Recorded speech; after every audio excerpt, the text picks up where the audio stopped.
నమస్కారం. ఇది సంగతికి స్వాగతం. ఓట్ల పండుగ మళ్లీ వచ్చింది. మన తలరాతల్ని మార్చుకునే అవకాశాన్ని మోసుకొచ్చింది. అవినీతి పరులకు పాతరేసి సమర్థ పాలకుల్ని ఎన్నుకునే అధికారం మరోమారు చేతికొచ్చింది. సార్వత్రిక సమరంలో భాగంగా సీమాంధ్ర జిల్లాలో మరికొద్ది గంటల్లో పోలింగ్ పోరు ప్రారంభం కానుంది. ఆలోచించండి, నిర్ణయం తీసుకోండి. కొత్త రాష్ట్రాన్ని సమర్థంగా ముందుకు నడపగలిగే నాయకుడెవరో గుర్తించండి.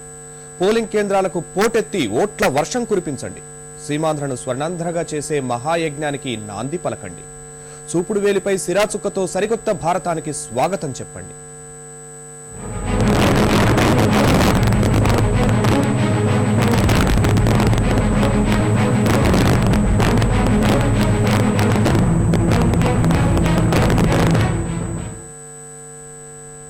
ఐదేళ్ల కాలం ఎంతో విలువైంది. రాజ్యాంగం మనకు కల్పించిన ఓటు హక్కు అంతకన్నా విలువైంది. మీ ఒక్కరికే కాదు, చుట్టూ ఉన్న సమాజానికి మేలు చేసే శక్తి ఆ పాశుపతాస్త్రం సొంతం. యువతకు ఉపాధి, పేదల సంక్షేమం, మహిళలకు భద్రత, దేశ ఆర్థిక వ్యవస్థకు ఊతం. ఇవన్నీ ఓటుతోనే సాధ్యం.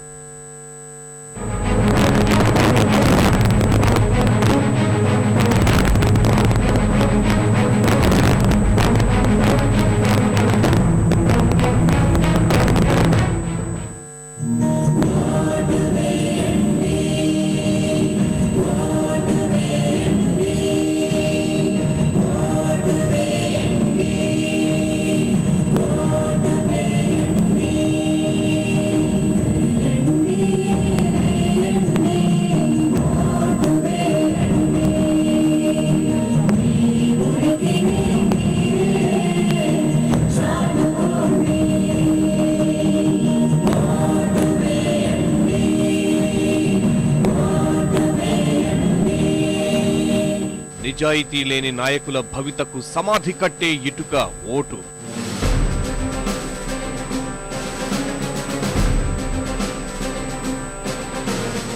మీ కుటుంబ సభ్యుల పట్ల ఎంత బాధ్యతగా ఉంటారో అదేవిధంగా మీ ఓటుని వేసి మంచి నాయకుడిని ఎన్నుకొని ఒక మంచి సమాజాన్ని నిర్మిద్దామని ఆశిస్తున్నాను. ఓటు హక్కు వినియోగించుకోకుండా సమర్థుడైన నాయకుడిని ఎన్నుకోకుండా ప్రభుత్వాన్ని నిందించటము అనేది సరైన విషయం కాదు.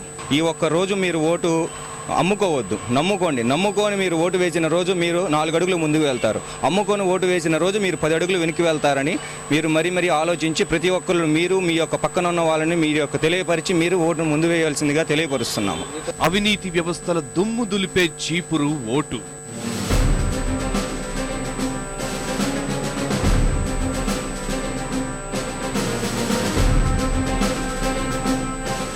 నేను ఓటు వేస్తాను.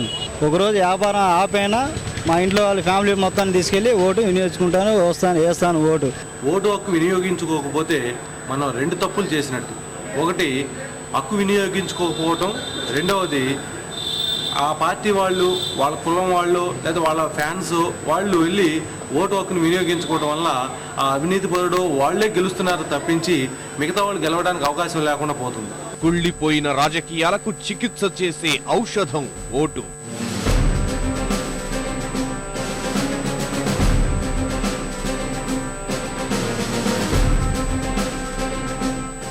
అనుకోవచ్చు మన ఒక్క ఓటుతో మనం దేశ చరిత్రను మార్చేస్తామా అనుకోవచ్చు.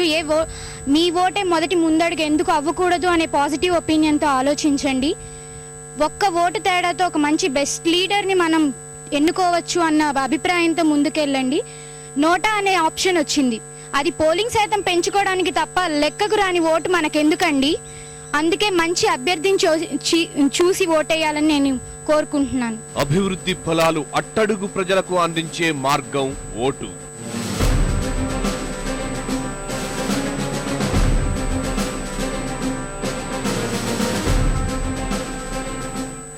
మనం ఒక మంచి ఒక ఏబుల్ లీడర్ని ఎన్నుకోవటం వల్ల దాని ఒక పర్యవసానం ఎంత దూరం వెళ్తుంది అనేది మనం ఊహించలేము.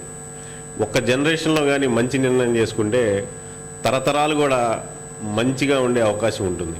కాబట్టి ఓటుని ప్రతి ఒక్కళ్ళు కూడా చాలా జాగ్రత్తగా ఆలోచించి మంచి డెసిషన్ చేయగల నాయకుడిని, ముందు చూపు ఉండే నాయకుడిని, ఈ అవినీతి అటువంటి లేకుండా కరప్షన్ ఫ్రీ చేసేటువంటి నాయకుల్ని కూడా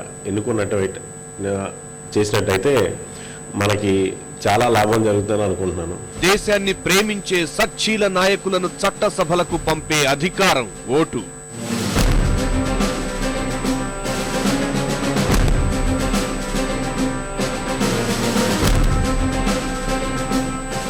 నేను మొదటిసారిగా ఓటు ఇప్పుడు ఈ ఎన్నికల్లో పాల్గొంటున్నాను. నా ఓటు ఖచ్చితంగా వేస్తాను. అదే విధంగా ప్రతి ఒక్కరూ తమ ఓటును వినియోగించుకోవాల్సిందిగా మనవి చేస్తున్నాను. ఒక మంచి నాయకుని ఎంచుకోవాలి. మంచి నాయకుడు ఎలాంటి వాడు? తన కోసం కాకుండా మన కోసం పోరాడే, ప్రజలందరి క్షేమాల కోసం పోరాడే అలాంటి నాయకుని ఎన్నుకోవాలి. అప్పుడే మన సమాజం బాగుంటుంది. అప్పుడే మన మంచి ప్రభుత్వ పాలనా విధానం ఏర్పడుతుంది. అలాంటి నాయకుడు రావాలంటే అవినీతిపరమైన నాయకుల్ని రాజకీయం నుండి బహిష్కరించాలి. నిరుద్యోగాన్ని రూపుమాపి యువతకు దారి చూపే స్థైర్యం ఓటు.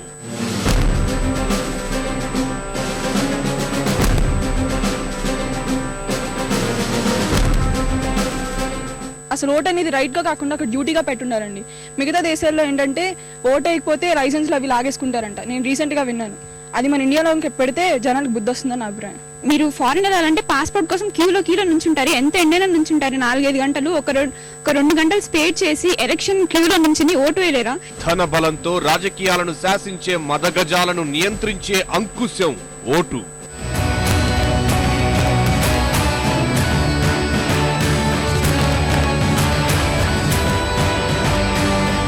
పల్లెల్లోనే ఓటింగ్ శాతం అధికంగా కనిపిస్తుంది. మరి నేను కోరుకునేది ఏంటంటే పట్టణాల్లో నగరాల్లో ఉన్నటువంటి ప్రతి ఒక్క విద్యావంతుడు, ప్రతి ఒక్క ఉద్యోగి, ప్రతి ఒక్క మేధావి, ప్రతి ఒక్క యువత, ప్రతి ఒక్క వ్యక్తి ఓటు హక్కును ఖచ్చితంగా వినియోగించుకోవాలి. ఏ కారణాలు చెప్పుకోకుండా ప్రతి ఒక్కరూ ముందుగానే వెళ్ళి ఆ రోజు ఓటు వేసి తర్వాత వేరే మన రెగ్యులర్ డైలీ యాక్టివిటీస్కి వెళ్ళాలని నా మనస్పూర్వక విజ్ఞప్తి.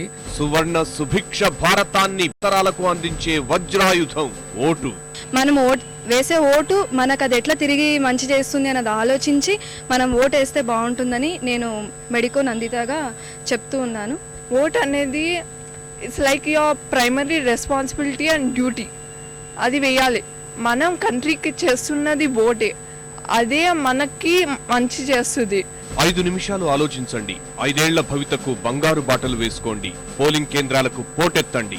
ఓటు హక్కును వినియోగించుకోండి. ఆంధ్రుల రాజకీయ చైతన్యం ఏ పాటిదో దేశానికి చాటి చెప్పండి. మార్పు, రాజకీయ ప్రక్షాళన, యువత పదే పదే జపించే మంత్రాలు. ఈ ఆకాంక్షల్ని నెరవేర్చుకునే అవకాశం ఇప్పుడు యువతకు వచ్చింది. ఒక్కో శాసనసభ నియోజకవర్గంలో ఉన్న 40,000 యువ ఓటర్లు రాజకీయ ఉద్దండుల భవితవ్యాన్నే శాసించనున్నారు. రాష్ట్ర తలరాతనే మార్చేయనున్నారు. ఇందుకోసం నవతరం చేయాల్సిందల్లా ఒక్కటే, నిస్వార్థ ప్రజాసేవకుణ్ణి ఎన్నుకోవడం. మార్పు కోసం ప్రతి ఓటు కీలకమే అన్న విషయాన్ని గుర్తెరిగి ప్రతి ఒక్కరూ ఓటు హక్కును వినియోగించుకోవడం.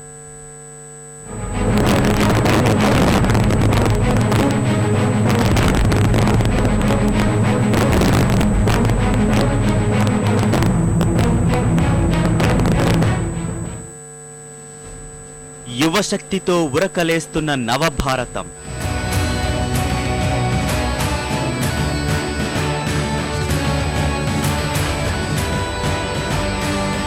ప్రతి 3 ఓటర్లలో ఒకరిది యువరక్తమే. ఒక్కో శాసనసభ నియోజకవర్గంలో 40,000కు పైగా యువ ఓటర్లు.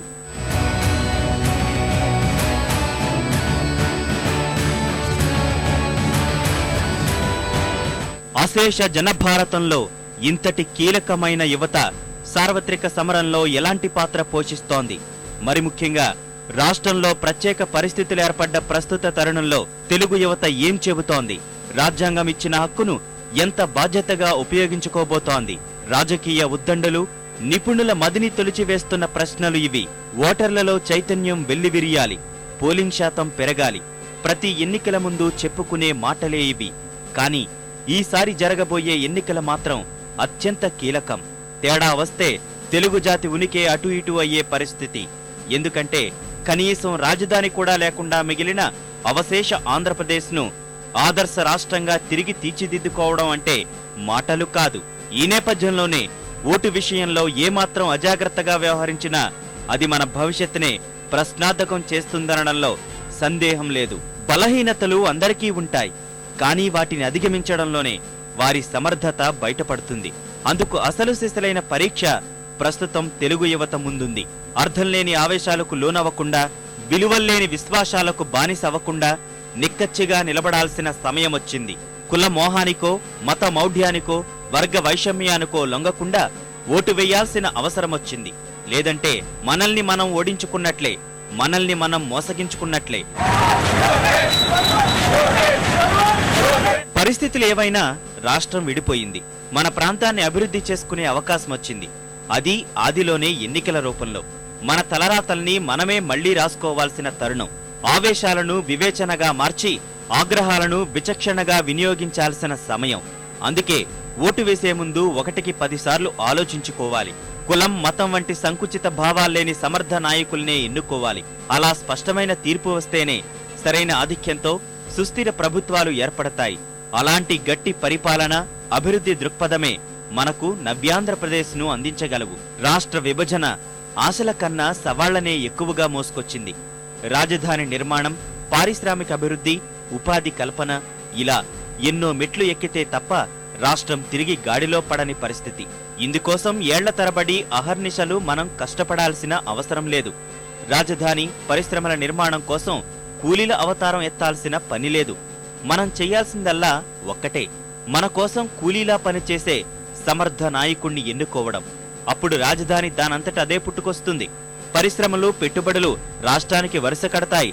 ఒక రకంగా ఆంధ్రప్రదేశ్ పునర్నిర్మాణానికి మనం చేయబోయే భూమి పూజే ఈ ఎన్నికలు. కోట్ల మంది భవిష్యత్తును నిర్దేశించే ఈ మహాయజ్ఞంలోని తొలి క్రతువును ఎంత విజయవంతంగా పూర్తి చేస్తామన్నది మన చేతుల్లోనే ఉంది.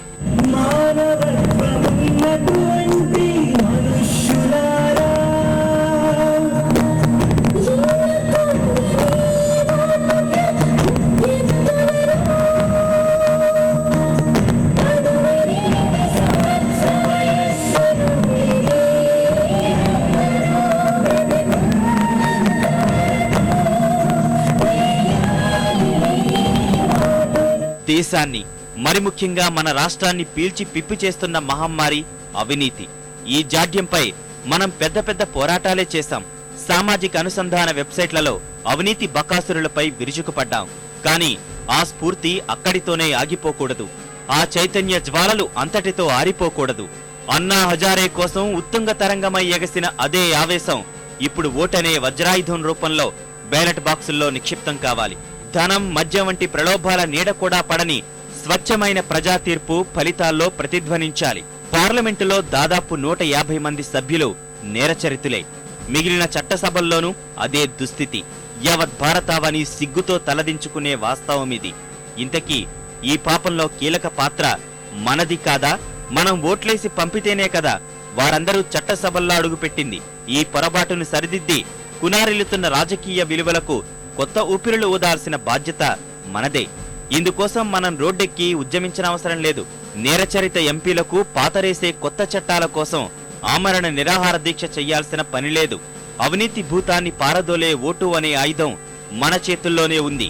ఈసారి మరి ముఖ్యంగా మనం ఇవ్వబోయే తీర్పు అవినీతికి పాతరేసేలా, అన్ని రకాల ప్రలోభాలను తిప్పికొట్టేలా ఉండడం మన రాష్ట్ర ప్రతిష్టను నిలబెట్టుకునేందుకు అత్యావశ్యకం. కారణం అవినీతి రాష్ట్రంగా మనపై పడ్డ ముద్ర. ఈ అపవాదికి తగ్గట్టే ఎన్నికల సందర్భంగా దేశవ్యాప్తంగా పట్టుబడిన నగదుల్లో సగం వరకు ఇక్కడి నుంచి ఉండడం సిగ్గుతో తలదించుకోవాల్సిన అంశం. అందుకే ఇలాంటి తరుణంలో తెలుగు జాతి ఏ నిర్ణయం తీసుకుంటుందో అని యావత్ దేశం ఆసక్తిగా ఎదురుచూస్తోంది. రాజకీయ వ్యవస్థ ప్రక్షాళన దిశగా ఆంధ్రప్రదేశ్ ఎలాంటి అడుగు వేస్తుందోనని నిశితంగా గమనిస్తోంది.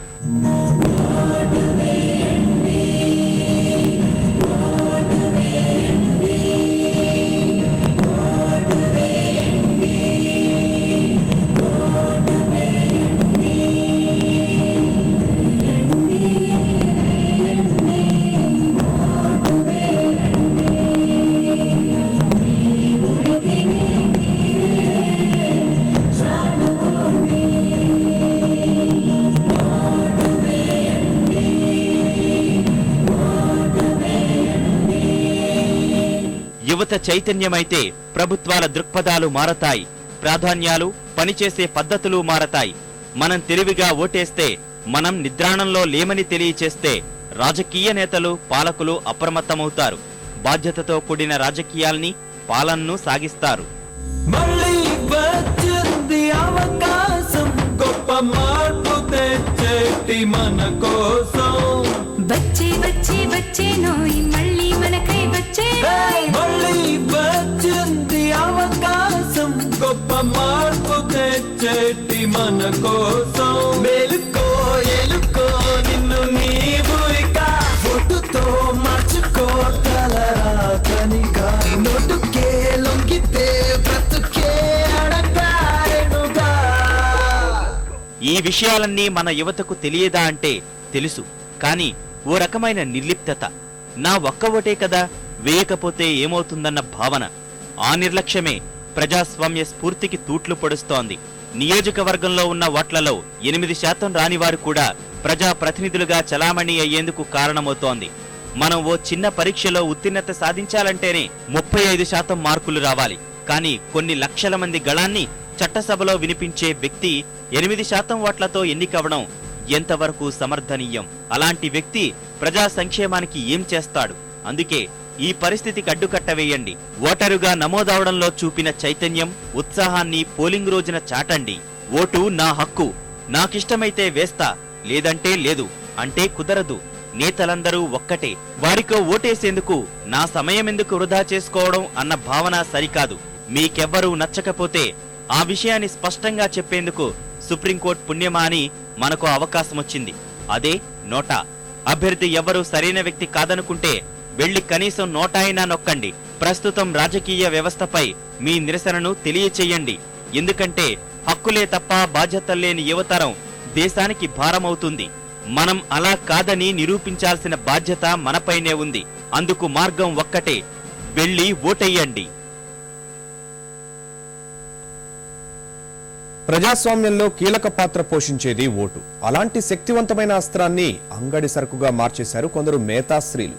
పచ్చనోటు, సారాసీసాను ఎరగావేసి 5 ఏళ్ల పాటు మనపై పెత్తనం చేసేందుకు కుయుక్తులు పన్నుతున్నారు. ఇలా ప్రలోభస్వామ్యాన్నే నమ్ముకున్న నేతలు గద్దెనెక్కితే సాగించేది దోపిడీనే తప్ప ప్రజాసేవ కాదన్న విషయాన్ని గుర్తెరగండి. ఓటును కొనేందుకు వచ్చిన అభ్యర్థులపై అదే ఓటుతో వేటు వేయండి.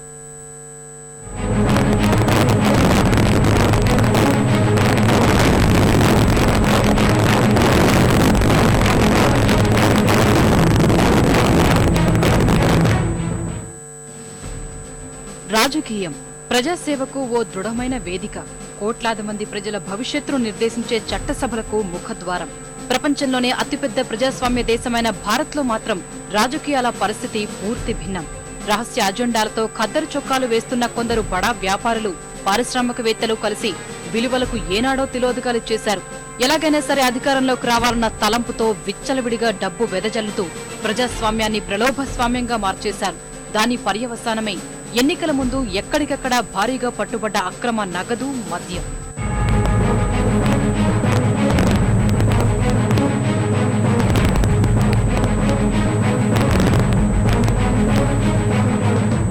మనల్ని పాలించే నేతలను ఎన్నుకునే అవకాశం 5 ఏళ్లకోసారి మాత్రమే వస్తుంది. అంతకాలం మన నియోజకవర్గాన్ని ఓ నేత చేతుల్లో పెడుతున్నామంటే అతడు ఎంత మంచివాడే ఉండాలి. అందుకే ఓటు వేసే ముందు ఒక్కసారి ఆలోచించండి. మనకు మేలు చేసే నేతలెవరో గుర్తించండి. పాలనా పీఠాలను పట్టుకుని వేలాడుతున్న నేరగాళ్లను సాగనంపండి. రేపటి భారతం బలిపీఠమెక్కే పరిస్థితులు రాకుండా అడ్డుకోండి. ఓటు వేసే విషయంలో ఎలాంటి ప్రలోభాలకు లోను కాకండి. నేతలు ఇచ్చే మద్యం మత్తు కేవలం కొన్ని గంటల్లో దిగిపోతుంది. వారిచ్చే పచ్చనోటు కనీసం 2 రోజులు కూడా కుటుంబానికి అన్నం పెట్టలేదన్న విషయాన్ని గుర్తుంచుకోండి. మీ ఓటు హక్కు యొక్క విలువను తెలుసుకొని ఎటువంటి ప్రలోభాలకి లోను కాకుండా, డబ్బు కానీ మద్యం కానీ లేకపోతే భయభ్రాంతులకు లోను కాకుండా స్వేచ్ఛగా, స్వతంత్రంగా, నిష్పక్షపాతంగా మంచి అభ్యర్థిని, అంటే ప్రజాసేవకే జీవితాన్ని అంకితం చేసేటువంటి అభ్యర్థిని ఎన్నికైన తరువాత అధికారాన్ని, పదవిని ఉపయోగించుకొని ప్రజల డబ్బు కాజేయాలనేటువంటి తత్వం లేని వాళ్ళని ఎన్నుకోవటానికి మీ ఓటు హక్కును వినియోగించుకోవాలి.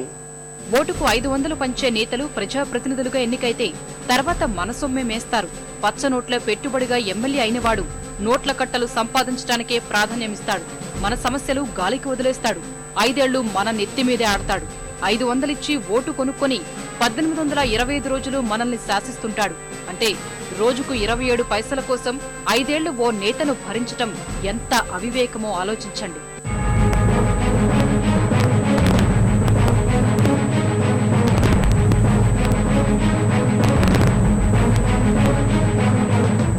నేతలిచ్చే మద్యం కోసం అసలు ఆశపడకండి. ఓటర్ల వివేకాన్ని మత్తుతో చిత్తు చేసి అక్రమార్కుల్ని అడ్డదారిలో గద్దెనెక్కించే విషమే మద్యమన్న విషయాన్ని గుర్తుంచుకోండి. ఓట్ల వేటలో నేతలు పోసే కల్తీ మందుతో మీ కుటుంబమే అనాథగా మిగిలే ప్రమాదం ఉందని మర్చిపోకండి.